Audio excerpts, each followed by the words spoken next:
Herbs are often quickly cast aside as just another supplement, or they're often scoffed at because they taste terrible. And I'm not gonna lie, they do not taste good most of the time. But there's a reason for that, right? And unfortunately, a lot of people miss the opportunity and the benefits of the herbs because it doesn't taste sweet, or it doesn't make me feel amazing after I eat it. The problem with that is it's long term. It's not that instant gratification that we're more commonly used to in our society. So we take an example here, an individual herb. This is cinnamon twig, guiza in Mandarin. So an example here, we can see that, well, first of all, it's important to know that in traditional Chinese medicine, it's very uncommon to be prescribed a single herb. That ideology is more about Western sense, even with like naturopathic medicine. Somebody might say, hey, take ginseng, or adaptogens are great, so take ashwagandha, or you've probably heard of St. John's wort.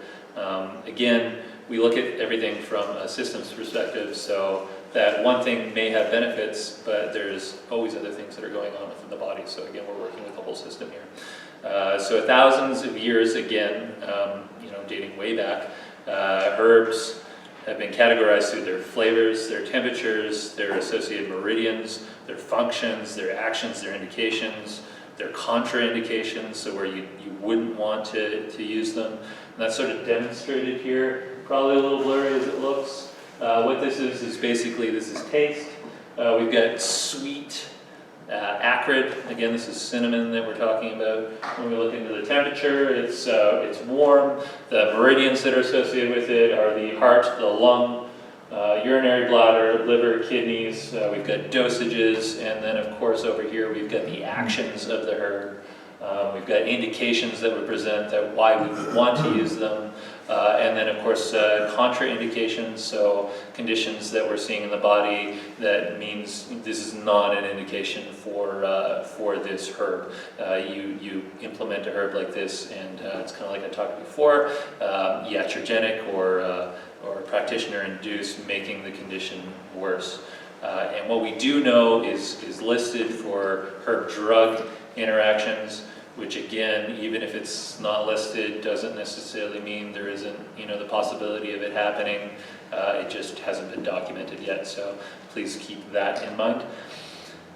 Right now, there's approximately 839 listed herbal materials from a TCM perspective. There's definitely more of that when we start incorporating more Western herbs. This is just more to natural China. We've got 467 plants, 293 animal and insects, 79 minerals, but today more commonly we're only using about 300, and rarely will you see any animal products being used. Yeah? I heard cinnamon is good for lowering blood sugars. Yeah, but there's, again, see, this is neat too, there's different species of cinnamon. And the cinnamon you're talking about specifically would be Ceylon, true cinnamon. Ceylon? Yeah, Sri Lankan. Ceylon, C-E-Y-L-N. Yeah, that's it. Yeah, Ceylon. Yeah, absolutely. Oh, yeah, but again, see, this is the thing that's the Western perspective. You hear that and you think, okay, cool, that's great for my blood glucose, awesome, but you've got a fever and you take cinnamon. Where do you get the Ceylon? You can, well, there's a lot of places in town. I can talk to you after for that. Okay. Yeah. But again, so know and understand your conditions. Cinnamon in the summer isn't great. It's hot and hot. And then couple that with maybe you get a fever, maybe you get an infection. Cinnamon's probably not the way you want to go right now, right? And cinnamon buns will not lower your blood sugar. Yeah, absolutely. Absolutely not. Yeah. Okay. That's cute. All right, we're going to talk a little bit about formulas now. There's approximately 6,986 formulas. The complexity here is sometimes I know I just talked about not using a single herb as a formula, but what changes then is how it's prepared. So you take something like cinnamon and you decoct it, which is basically turning it into a tea. You can process it with frying it with like honey, tincturing it. It can be cooked with wine. There's different ways to extract it. When you extract it, there's different chemical compounds that are released, so it gives the plant a different characteristic, and that's what turns it into a formula. More commonly in use then are multi-herb formulas. Your average would be anywhere from 2 to 15 herbs. And then there actually are formulas that contain 30 plus herbs, but that's super rare and just way overcomplicated and never really used, but they do exist. Formulas then function like our modern day medicines, and in fact a lot of our medications are synthesized from herbs, which is interesting. But you're taking one component out of that herb, and that's again the separation of TCM, traditional Chinese medicine, and the Western way of thinking. You know, you might think of the carrot, and then you think of like carotene. So carotene is the abundant source of what's in the carrot, so it must be good, so we're just going to extract that.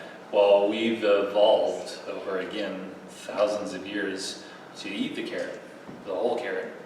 Not just the beta carotene, it's everything else that's part of the carrot, right? Your body knows what it needs and what it doesn't, and the difference there being that it pulls what it needs and when it doesn't, and when you have an excess of something, it's sometimes a lot harder to get it out of your body, making your liver, your kidneys, you know, your filter organs work harder than maybe they need to. So are there specialists? I mean, it sounds like it would be as much to learn as any pharmacist. Right? Yeah, no, definitely. Yeah, TCM pharmacopoeia is where it's at. A lot more work in understanding this. Yeah. There's the connection between the two because you're still working with the same patterns, but absolutely in understanding like what herbs and when and to combine. And this is I think again we were talking a little earlier, my roots in aviation, never remember or memorize everything, right? This is why we have the books. This is why this medical practice has succeeded through time, is this stuff is written down. It wasn't just passed on of like hearsay and, you know, family to family without writing it down. It's like, this is the condition that somebody had, this is what they were treated with, they got better. Or they didn't. And if they didn't, then why didn't they? What was different? And that's where they began to basically building upon all of these different formulas and understanding of like how this works or how it doesn't work or why and why not. Yeah? Is that? Yeah. Yeah. The difference, I guess, then, if you were to consider education in China, 3 years for an acupuncturist, 4 years for internal medicine, 4 years for a herbalist. Where here it's 3 years. Do we have herbalists here? You do, yeah, and you do have people specifically from China as well. It's not regulated. Acupuncture is regulated. It's in the works, but it's not there yet. Right. Yeah. So, but it's not, you know, going down to the spice shop in Inglewood, for example, right? No, totally Or in not. Chinatown, or Yeah, I mean they do have things in Chinatown too. You got to be careful. You know, where was it sourced? There's a lot of heavy metals, you know, that can be in some of this stuff. Some people are more interested in making money than making people better. So where was it tested? How was it tested? Do you have documentation for that, for like quality control? My herbs that I use are more expensive. They're more expensive because they're lab tested. So, you know, I'll let people know what the formula is, and if they want to source it out themselves, it's totally, you know. But I won't sell them that because I don't trust the quality. For me, it's worth it to spend the money, but everybody, it's your own choice. right. Where can we go to source things that, like take it to the university labs or what? No, again, these are typically through the companies. I mean, sure, you could individually source it through the labs, but I don't think that's a feasible Yeah, but option. they're not all honest either. I mean, Oh, everybody's out to make money, whether it's Sure. a professional, a doctor, or a blister. yeah. No, I totally I agree mean, with look you. what the poor people right now are contending with cannabis and that, eh? And they should get, how do you know you're getting good grade? Eh? Right. And so we're getting into herbs. Yeah, no, you're totally right. That's a concern for everybody, right? Mhm. Good drugs and what No doubt about it. I take them. Well, you're into this, like you have the operation, you know what to do and how to do it. But I'm also, like, I'm taking them, I'm ingesting them, so I'm aware of what I feel like. So we'll follow you. Yeah, there's lots of people, you don't need to follow me. You're right, I mean, that's totally a possibility. But again, in what I see in both my patients and myself, haven't had an issue. If I start to see that pattern of issues, then yeah, we shut it down, right? Absolutely. All right. Okay, so sorry, I digressed a little there. The formula that we got here is Huang. We got 4 different herbs. When we look at the herbs here, we've got ephedra, Huang. We've got guiza being the cinnamon. We've got shingren, which is apricot kernel. And then we've got zerganzao, which is licorice that's been processed. So the neat thing here is, I know you can't read it, but right next to the herb are the actions as to why we would be using it and what its function is in the body. If we go down over here, we've got, again, the actions and functions of the total formula. We've got clinical manifestations, looking into the pulse. We're looking into the tongue, body, the tongue coat, and then other symptoms as to what might be going on with this individual. And again, you don't need to have all of these things to fall within the pattern. You just need to have some of these things, and definitely not have any of these contraindications or negative side effects with the drugs. In this case, you wouldn't take this with somebody on medication with Hep C. These are the actual ingredients. Again, there's different ways that you can take them. You can take them in a pill form, which is fine in the sense that you don't taste them. I prefer to use granules, which is then put in hot water. You do taste them. I think that taste, that connection with the olfaction is important, and I think that's part of the healing process. There's a whole different thing that I don't have enough time to get into today, but that we get into where the sense of smell and taste and flavors are again all attributed to different organs and networks and patterns. So it's all connected. It's simply complicated. So diet and nutrition. Favorite quote from Chef Michael Pollan is, "You are what you eat," which is a really big deal, and we don't often really think about this. How often do we ask, why do I want to eat that food? Why am I eating that food? Or will it make me feel better? And by better, I don't mean like I've eaten something and I feel good because it was a chocolate bar or potato chips, right? I mean, approximately 4 hours later, when this food is like broken down, it's gotten through our liver, it's in our blood supply system, and now your body's utilizing whatever it is you just put in you. Do you feel better after you've eaten? Consider that you're feeling sluggishness, heavy, bloated, foggy mind, you've got greasy bowel movements. In traditional Chinese medicine, this is associated with dampness.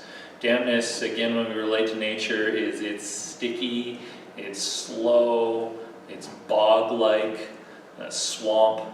Foods that then stimulate this are sugary, fatty, deep fried. So eating more sugary, deep fried, fatty food is probably not the best idea when you're feeling these types of things. Will you have an issue if you do right away? Absolutely not. That's one of the cool and terrible things about us humans, is we're extremely adaptable. The problem is, again, it's insidious. It's repeating these patterns over time that eventually lead to issues like diabetes or gastrointestinal disorders, which then lead to all kinds of other things. If you're not able to get the nutrients that you need to get better, that's a problem. So again, it's common in our society that, or at least now it is anyways, to start encouraging people to eat whole foods, which is, that's fantastic. But there's other things that you need to consider. One, like your TCM pattern, try to do a little bit of reading, or even just think about the food that you're eating. How do you feel? Is it warming? Is it cooling? Is this what my body needs right now? You might have heard of seasonal eating. An example of this, of what not to do, is eating ice cream in the middle of the wintertime. You might not consider the fact of eating a salad in the middle of the winter, but a salad is actually cooling too. So it's not really encouraged in traditional Chinese medicine to be eating salads in the winter. Summertime, awesome. Likewise, spicy food in the summer, probably not a good idea. Again, geographically, depending on where you are, maybe if you're in Antarctica, different story, but I don't think many of us are going to be there. Does it actually have an impact on the body, or is it more of a just tradition thing? Oh yeah.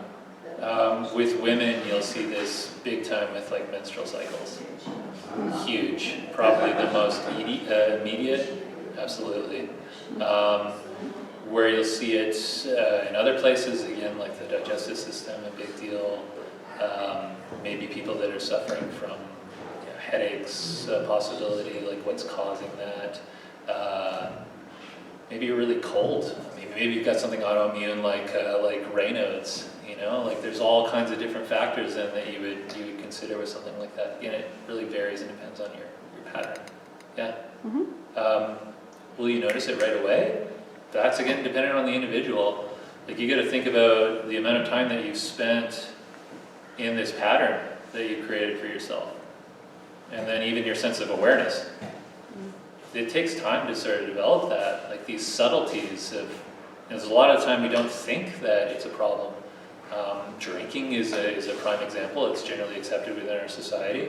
Having a drink, not getting inebriated by any means, and feeling like it's not causing any issues. But the amount of people that say or have experienced how good they feel when they stop, and I mean stop for like at least 2 to 4 weeks, where you can get it out of your system, you can allow your liver to sort of regenerate. If you haven't changed anything else, the experience that they have, the thought of, man, I feel so good, but the only thing you changed was that. And it's a small thing, but it's so insidious. It's again that like over time of not changing or breaking that habit. Yeah? Is that